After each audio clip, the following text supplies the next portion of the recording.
contact forms, ChatGPT, automation, and AI.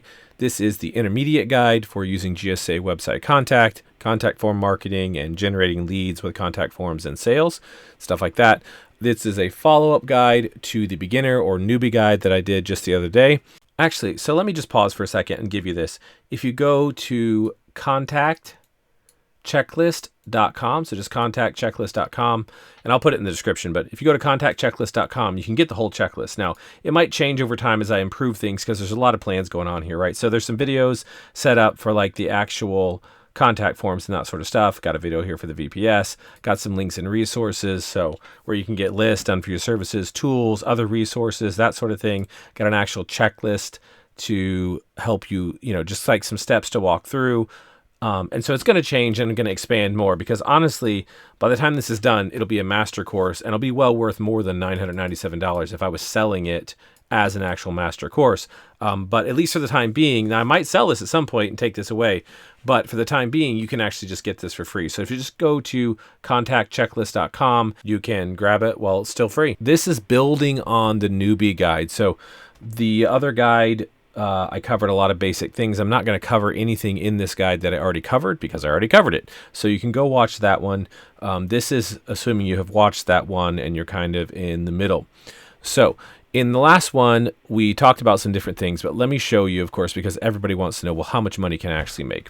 Well, this is Stripe. I think I showed you PayPal in the last one, and there's more than one PayPal account, and Stripe and Square and all this jazz, right?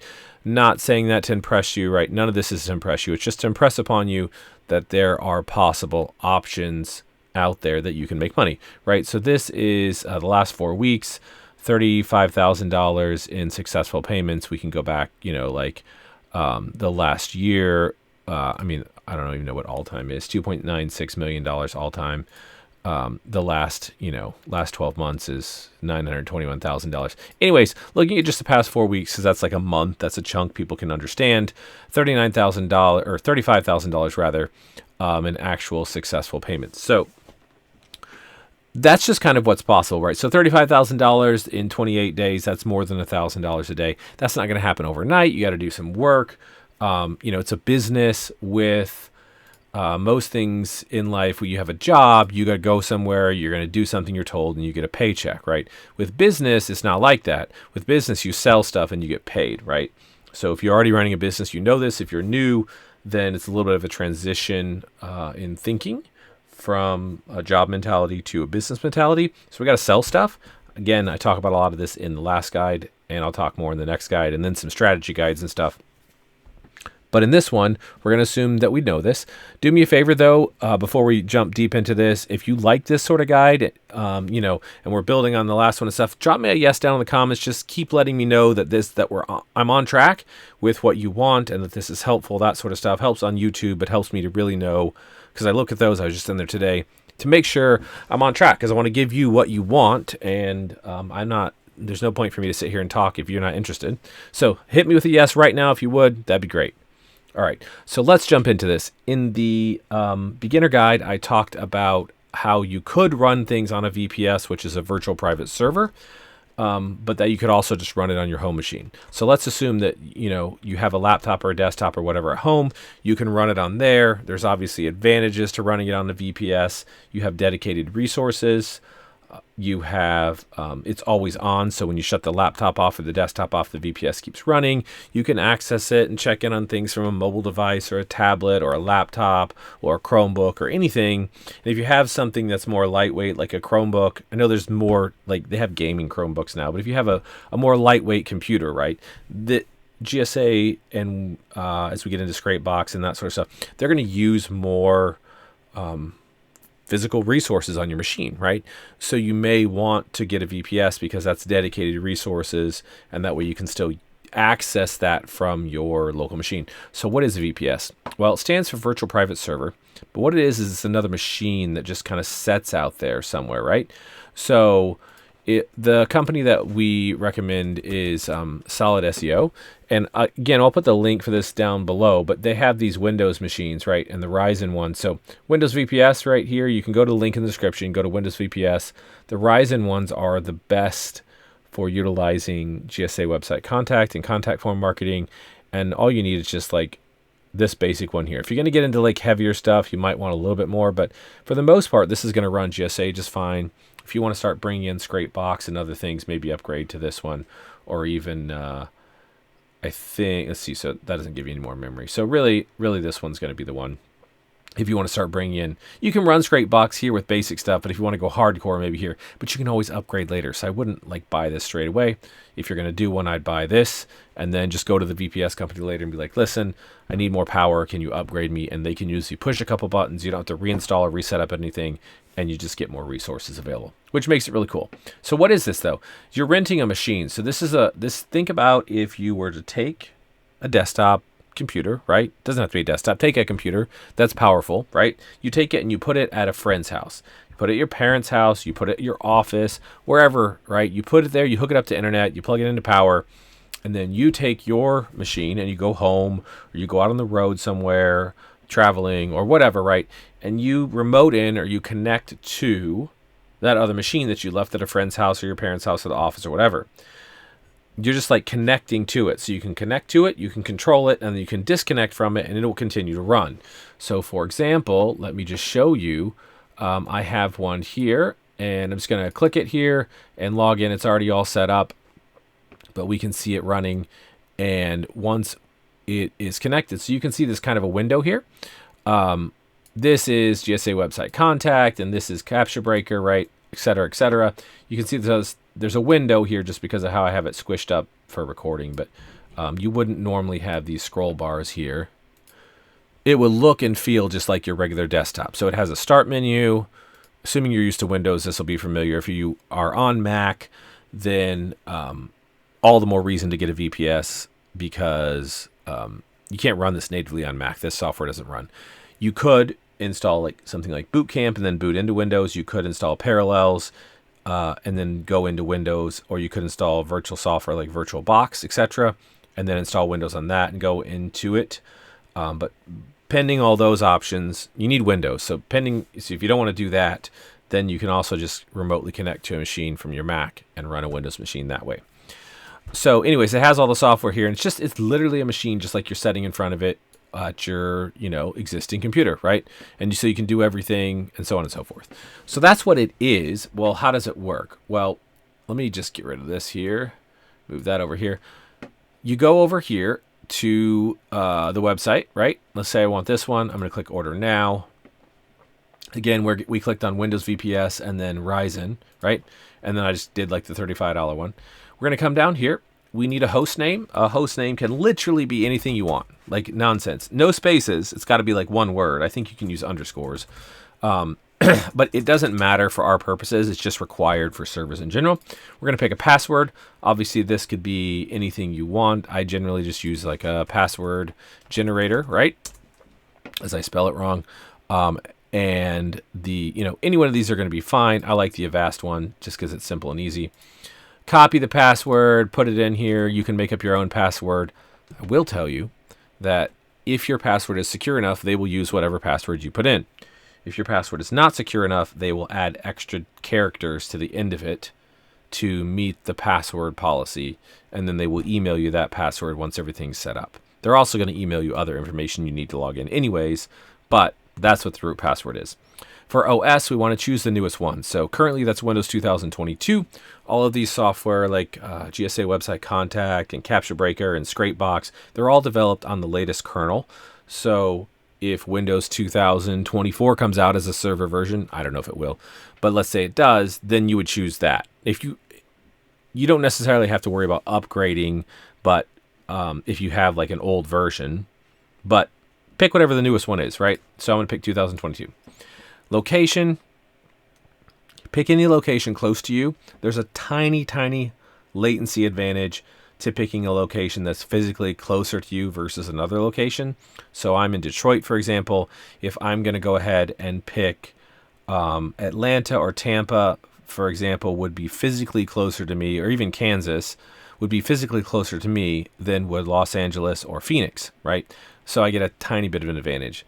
But look, I'm in Detroit. I've run servers in France. a lot over the years. France is a great country for servers. And it's no big deal, right? So this is like tiny percent, and unless you have a really slow internet connection, you're not even going to notice it. If in doubt, just pick this Los Angeles, California one, and away we go, right? So once we have our location set up, we're going to hit continue. And then now it's asking for the next stage. There are no promo codes that I know of. They don't really use them very often. Maybe they once in a while will run a sale like at New Year's or Black Friday, but it's like a super short sale.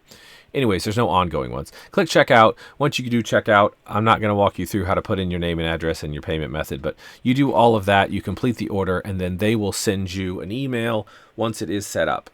So 2 things about that. First of all, in the email is going to be 3 pieces of information that you're going to need in order to log into your VPS. Actually, let's just go back to the one we have here. In order to log into the VPS, we need what's called an IP address. This is something like 123.123. It's not this exact number, right? But it looks like that, right? It's four numbers with dots. Then we're going to need a username. It's always going to be administrator. And you're going to need the password. If you made a secure enough password in your setup there when we did the root password, it'll be that. Otherwise, like I said, they're going to add characters to it. They're going to email you all of this information. So you need it, so keep it. If something happens and you lose this information, you can go into their ticket system and say, hey, listen, I have lost my information. Can you tell me my IP address, my username, and my password so that I can log into the VPS? And they will. They're good. Right? But that's the information that you need to get logged in. The second thing that I will say with this is in the in the server hosting community, there's lots of fraud. People will buy servers with stolen credit cards. They'll try to start a server so that they can, like if I'm a scammer and I want to scam people, steal their identity or steal money from their bank account or phishing or install viruses, right? I don't want to do it from my computer because I don't want it to be traced back to me. So I will go rent a computer, which is what you're doing when you get a VPS. I'll go rent a computer from one of these companies, right? And then I'll commit my crime, right? So that way it gets traced back to this company. It's harder to find me. Well, that's a problem for you and me because when you're a new customer, they have a high fraud alert. So there is a decent chance that when you first set it up, you need to check on this. They're going to send you an email. You can log in to the client area as well, and make sure that it doesn't get canceled because of fraud. And if it does, don't worry about it. It's nothing against you. Like I would say 60% or more of people that just go and sign up with a VPS the first time probably get their order canceled because of fraud. They're going to send you some questions, or they might call you to verify that you're real. And if you miss the phone call or you don't answer the questions, they email you, that's when they're going to just cancel it as fraud because scammers don't answer the phone and stuff like that, right? So if they call you, answer the phone. Worst case, just put in a ticket with them and be like, hey, I saw the order got canceled. I just want to get set up. So can I set up again? They're going to say yes, and then you just buy it again. You know, if you cancel it, you don't get charged when they cancel it for fraud. So don't worry about that. Just buy it again and away you go. So stick with it. Sometimes these things take a minute to get going. You know, once you're a customer, you could buy more servers and stay with them forever, and it's a non-issue. I've been with these people for 2017, I think. 6 years? No, it's 2024. Maybe going on 7 years. Good people. They understand what's going on. Anyways, once you have the VPS set up and you log in, of course, then you're going to go through the actual setup process like in the beginner's guide. So I'm not going to go through that, install the software, you know, put the license on it, that sort of stuff. And it's just the VPS just like this that you'll get. Okay, so now that we talked about VPS, let's talk about global settings here.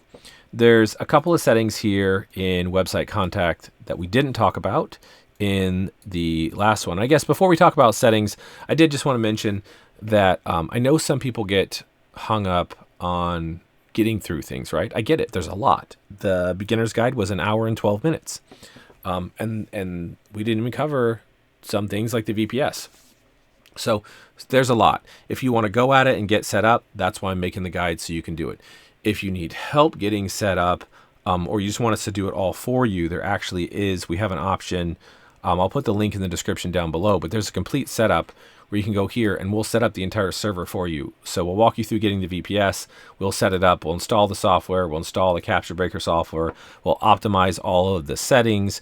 I'm going to give you we'll install your proxies and get those all set up. I'm going to give you a checklist of videos when we're done that tell you how to walk through it and how to use it. And just walk you through each and everything. And then I'm going to give you more resources. And then you have the option of getting on an actual Zoom call where we can do a one-on-one call when it's all said and done. So there's options available for you. If you want that, that's in the description down below. The link will be there. But as far as global settings go, let us look back here. Global settings, I mean the gear option here. Click on that. We talked about some of it before, but this timeout here, you want to set this pretty high, like 120 is ideal, especially if you're getting into heavy connections here. I believe I mentioned this in the last one, but I just want to make sure, since we're in here, that stop projects when no proxy is alive. You want to make sure that has a check mark in it. For the most part, the global settings come defaulted. We talked about checking or connections in the last one. Those you want to change. The rest of this, I think, comes defaulted just like this, and the global blacklist might come off. You want to make sure there's a check mark there.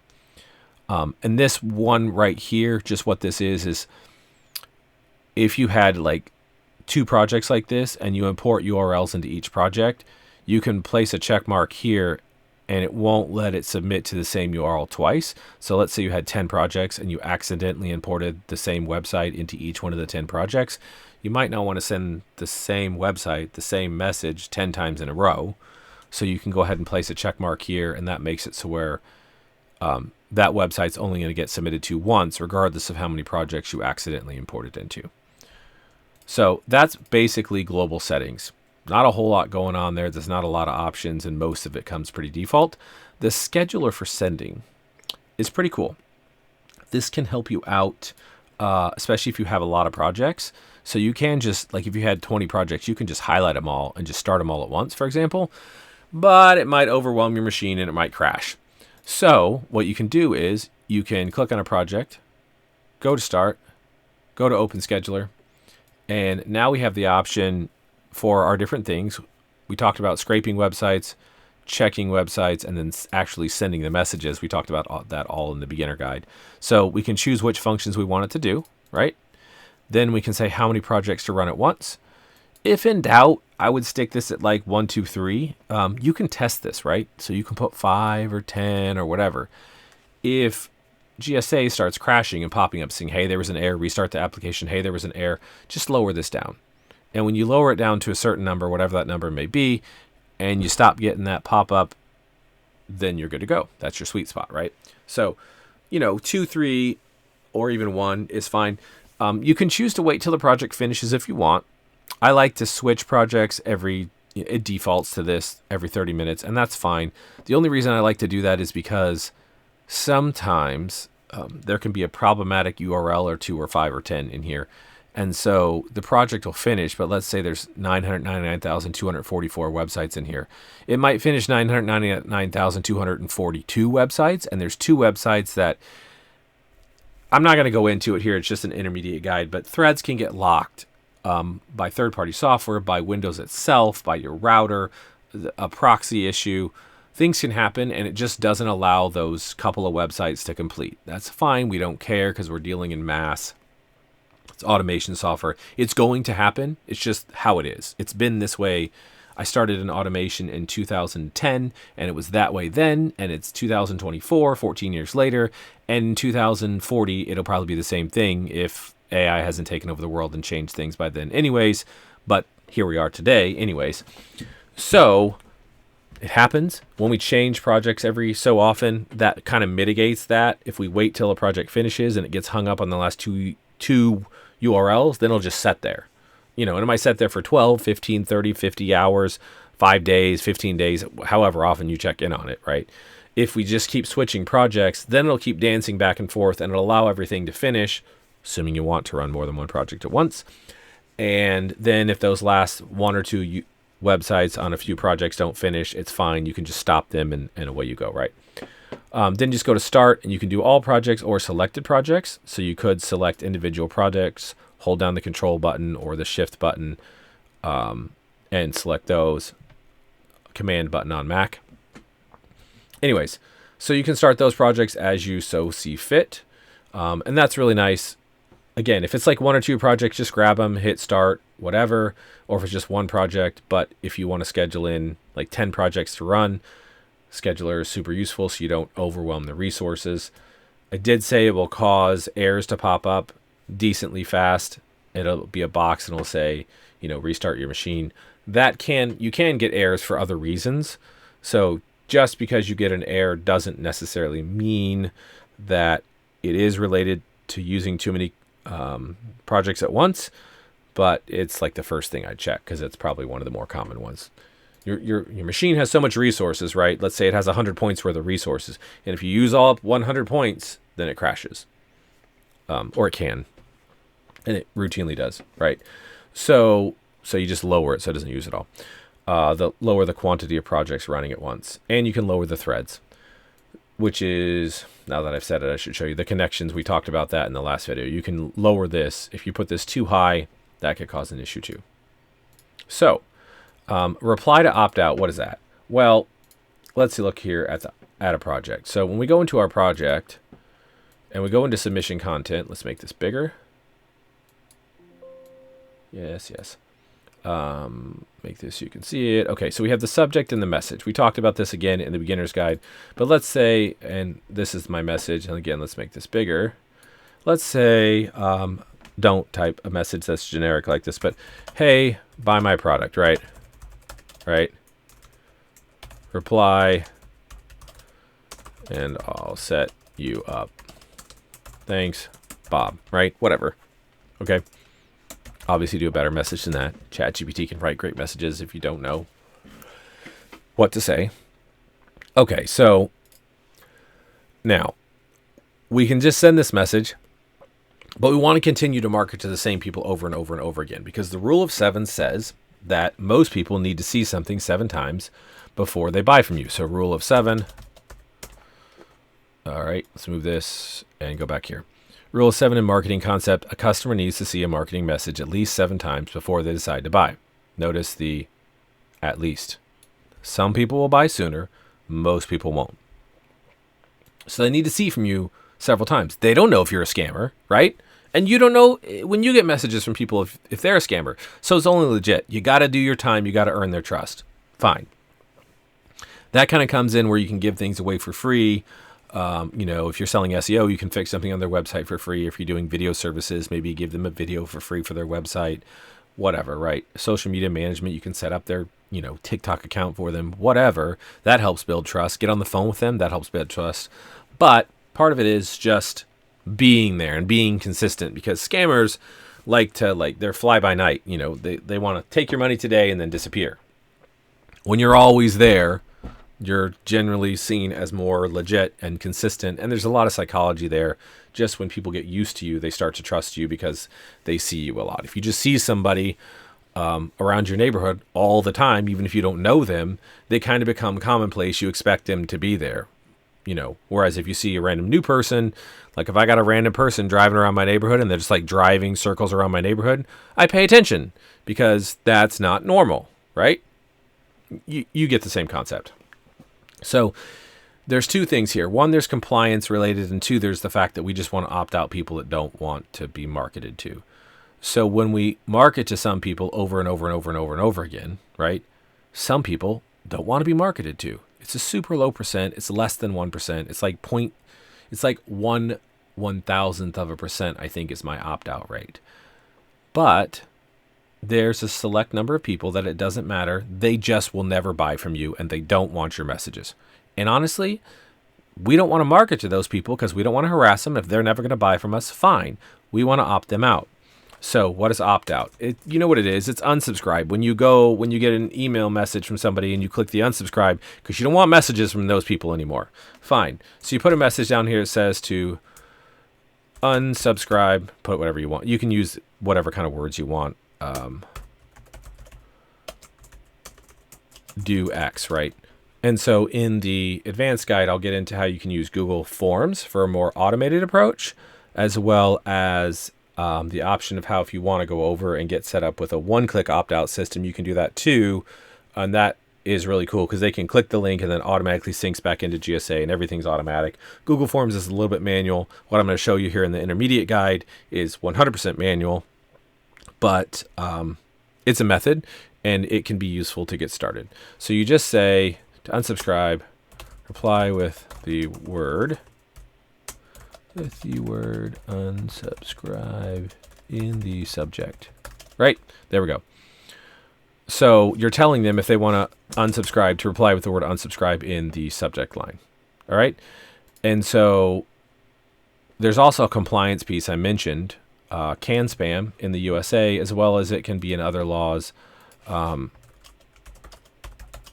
Anyways, it's the law that governs email, which multiple attorneys have said that in the USA, contact form marketing could fall under like an email setup, because they actually get the message in their email.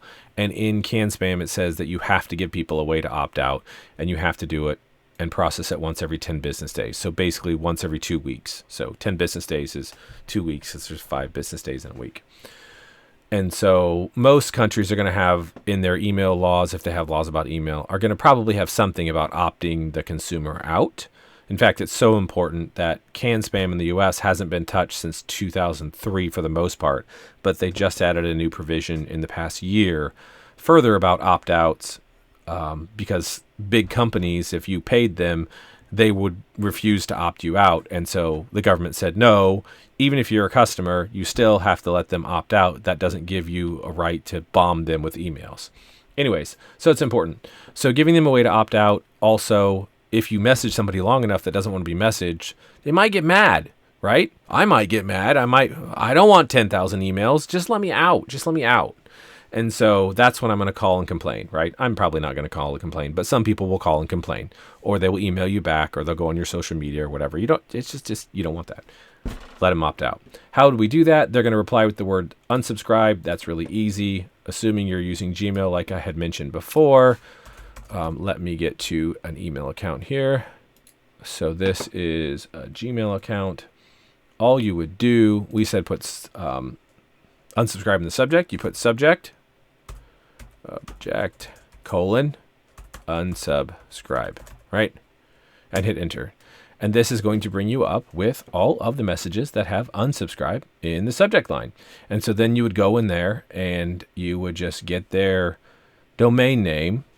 So let's say this one right here, they put unsubscribe in here, and this is their domain name right here, off their email. If they have their website in here, that's great. Otherwise, I just get it right here off of there. Well, and here it is right here too. And another trick to guarantee that you can have their website. I'm going to mention it here. I'm not going to go into it until the advanced guide. You can read about it down here. It's called macros. In fact, there's a link. You can also just do this and put %domain %. And what happens is when this gets submitted, that'll get translated into their actual domain name. So it'll look like this for that user. But they're going to reply to this message. And when they reply to the message, then the domain name will be in there. If that makes sense, great. If it doesn't, that's fine.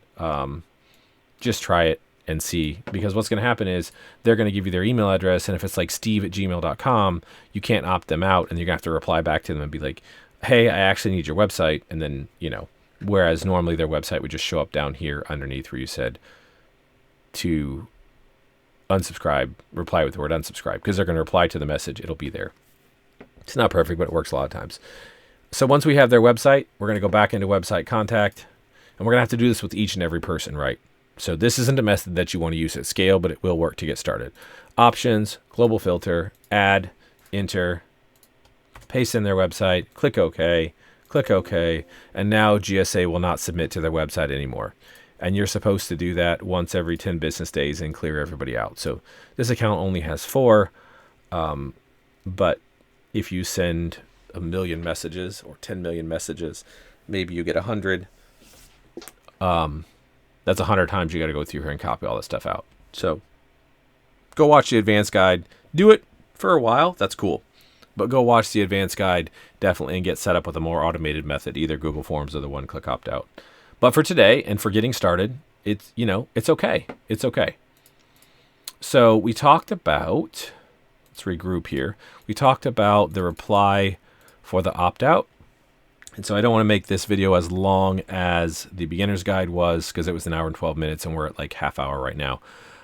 So we'll talk about the easy button, but basically, you know, this is the bulk of the stuff here that's going on. There is more things we need to talk about. We need to talk about compliance, more about the laws. We need to talk about the scrape box, which is really great for scraping. We need to talk about scraping in general, because we haven't even gotten into scraping for your own lists a whole lot. I mentioned it some in the beginner's guide. We got a lot of other things we can talk about here to kind of scale up, but this gets you going, right?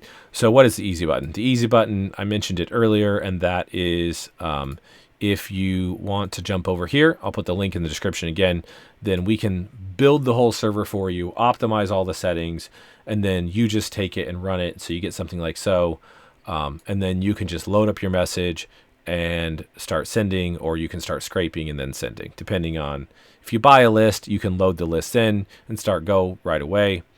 If you scrape a list, then you can put in your keyword, scrape a targeted list, or even do that with Scrapebox if you wanted to down the road. Scrapebox isn't part of the done for you setup, but it's really easy to use.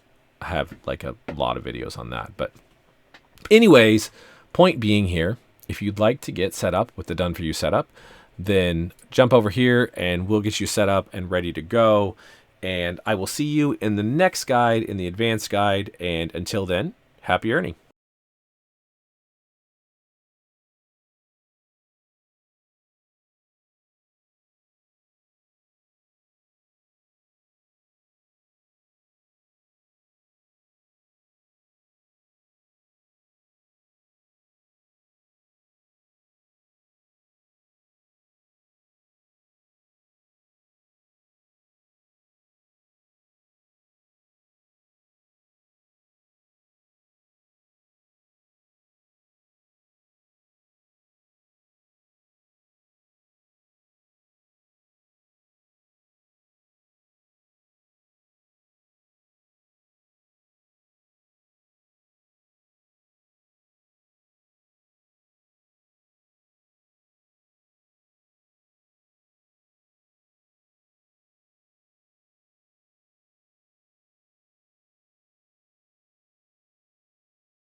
You can have even more, and it's easy. There's a subscribe button down below. Find it now and click it right now. And after you click subscribe, click the bell right next to it. And now, here's a couple other videos that YouTube thinks is best for you.